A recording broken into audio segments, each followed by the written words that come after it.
जी बिल्कुल व्यूवर्स, ये मेरे साथ वो बेसिकली स्टूडेंट मौजूद हैं जिनमें से एक बच्चे का पेपर कैंसिल किया गया है और बाकी जो स्टूडेंट्स थे वहीं पर मौजूद थे और उन्होंने देखा कि कैसे स्टूडेंट्स के बेसिकली वालिदैन ने आगे हाथ जोड़े। वो एक इस तरह की सिचुएशन थी, ऐसे लग ही नहीं रहा था कि जिस तरीके से कि उनका बच्चा पढ़ रहा हो, ऐसे लग रहा था जिस तरह उनका बच्चा एक कारोबार के हवाले से कहीं ना कहीं जा रहा है और उसको काम से ही निकाल दिया गया। तो बेसिकली ये हमारे साथ भाई मौजूद हैं। सर, आपका पेपर कैंसिल किया गया था?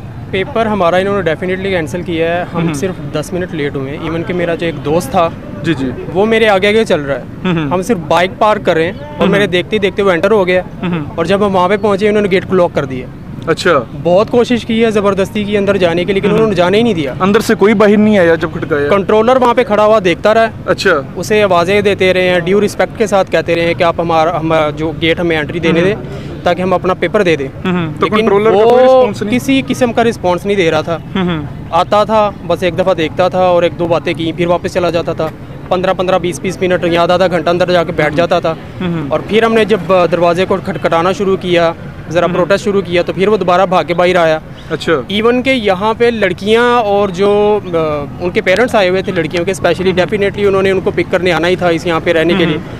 तो उनके पेरेंट्स ने, फीमेल्स ने, उनके फादर्स ने, सबने उनकी रिक्वेस्ट की उसकी, लेकिन वो फिर भी नहीं माना। तो यहाँ पे जो चेकिंग वाली टीम आती है उस दिन वो टीम भी नहीं आ पाई? नहीं, हमने नहीं देखी, क्योंकि सिर्फ ये कंट्रोलर ही यहाँ पर मौजूद है, इसके अलावा कोई टीम नहीं है। किसी ने बस सीधे अल्फाज में ये कह दिया था कि मैंने आप में से किसी को भी एंटर नहीं होने देना। रीजन क्या दे रहे थे वो? चार्ज क्या दे रहे थे? सिर्फ 5 मिनट लेट? आप इतने मिनट लेट हो गए। इवन के वहाँ पे एक लड़का कसमें खा रहा था कि मैं सिर्फ 8 मिनट लेट हुआ हूँ। 8 मिनट, लेकिन उसको भी एंटर नहीं होने दिया इन्होंने। सही। तो क्या कहते हैं कि बच्चों के बेसिकली पेरेंट्स जब हाथ जोड़ रहे थे, इनको रहम नहीं आया? बिल्कुल भी नहीं। ये मतलब कोई आगे इन्होंने रिस्पॉन्स ही नहीं किया उन पेरेंट्स के आगे? नहीं, हमने बल्कि ये भी उसको कहा था कि देखें, अगर आपके यहाँ पे कोई बच्चा या बच्ची होती जो ये हमारी सिचुएशन पे खड़े होते तो आप उनके साथ क्या करते? तो आगे से कह रहा था कि ये ब्लैकमेल टॉकिंग है। अच्छा, कौन कह रहा था ब्लैकमेल टॉकिंग है? कंट्रोलर। अच्छा, बिल्कुल जी, कंट्रोलर साहब कह रहे हैं अगर उनके आगे अपना स्टूडेंट्स हक मांग रहे हैं तो वो आगे से कह रहे हैं ब्लैकमेल टॉकिंग है।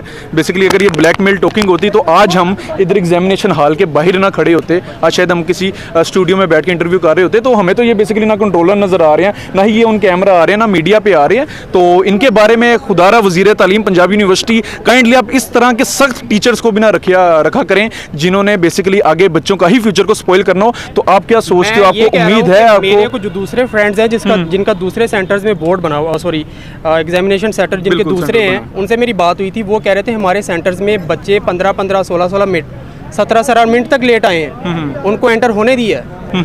ये इनकी अपनी गलतियां हैं, इनके अपने जो निगरान हैं उनकी गलतियां हैं, उनकी सजा हम स्टूडेंट्स क्यों दे रहे हैं? आप क्या समझते हैं, आपको प्रमोट किया जाएगा या दोबारा से पेपर लिया जाए? क्या आपकी तो ये कहा कि हम आपका दोबारा पेपर कंडक्ट करेंगे। अच्छा, इन्होंने कहा पेपर इन्होंने पेपर कंडक्ट करेंगे। आपका जर्नलिज्म का और एजुकेशन का BA BSc की एग्जाम्स जो हैं वो 18 या 17 को खत्म हो जाएंगे। उसके बाद आपका पेपर दोबारा कंडक्ट करेंगे। लेकिन हमें तो कुछ भी नजर नहीं आ रहा कि यूनिवर्सिटी का कोई ऑफिशियल नोटिफिकेशन हो हमारे लिए। इन्होंने ये कौन बोला था? कंट्रोलर बोला था? अच्छा। सारे लड़कों के लड़कियों के सामने बोला था कि हम आपका पेपर दोबारा कंडक्ट करेंगे लास्ट डे पर। अभी हमें उसका कोई किसी किस्म की अपडेट नहीं है।